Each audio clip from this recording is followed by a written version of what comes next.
सो वो क्या क्या इंपॉर्टेंट थिंग्स होती है जिन पे कोडर को ज्यादा फोकस करना है? जनरली बच्चे कंफ्यूज रहते हैं, उनको कौन सी लैंग्वेज करना चाहिए, क्या करना चाहिए।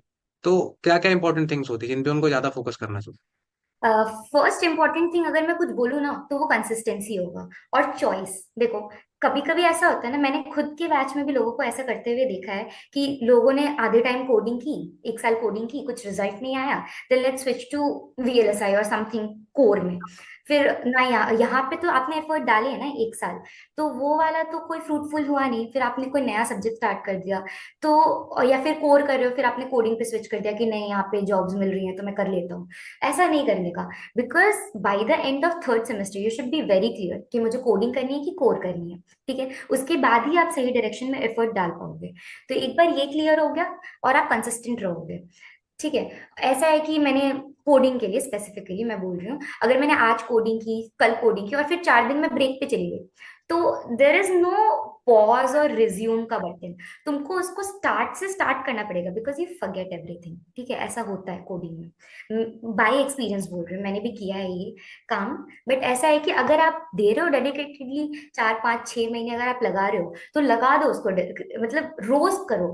कुछ नहीं हो रहा है तो रोज 1 2 क्वेश्चन ही लगा लो। तो ऐसे करके आपको करना ही पड़ेगा।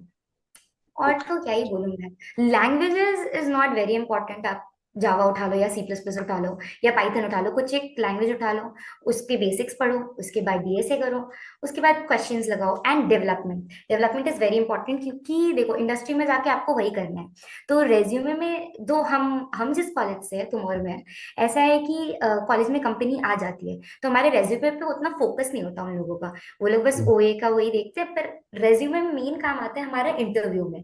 तो इंटरव्यू में इंटरव्यूअर आपसे बात करना चाहता है ना, तो 1 2 प्रोजेक्ट्स होंगे आपके जिसमें 1 2 लैंग्वेजेस के बारे में, या फिर आपने फुल स्टैक किया है तो वो जानना चाहेंगे कि कैसे किया है, क्या प्रॉब्लम्स आए आपको। तो ये सब डालना पड़ेगा रेज्यूमे में। तो ये अच्छा रेज्यूमे बना लो। और और क्या बोलूं मैं, हाँ, to be very honest, resume में अपना को करिकुलर एक्टिविटीज आपको रखना ही चाहिए। बिकॉज एक पॉइंट ऑफ टाइम के बाद ना आपका टेक्निकलिटी से दूर निकल जाता है।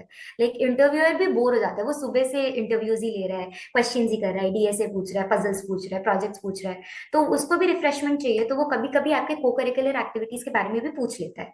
तो उसके बारे में भी, and if you are writing something you should be able to talk about it. ठीक है, अगर मैंने सपोज मेरे रेज्यूमे पे डांसिंग लिखा हुआ था, तो मेरे अगर इंटरव्यूअर ने कुछ पूछा है मेरे से उसके बारे में, मैं ऐसा 5 मिनट से बात कर सकती हूँ, मुझे ऐसा कुछ ही लिखना है। मुझे कुकिंग नहीं आती, अगर मैं कुकिंग लिख दूंगी तब तो भाई वो तो उधर ही मेरा गलत इंप्रेशन चला जाएगा, है ना। तो वो करना है, रेज्यूमे हो गया। और हाँ, कम्युनिकेशन स्किल्स, ये तो तुमको भी पता है, हमको भी पता है, हम हाँ। कर रहे हैं अभी communicate. That is hmm. Like very important.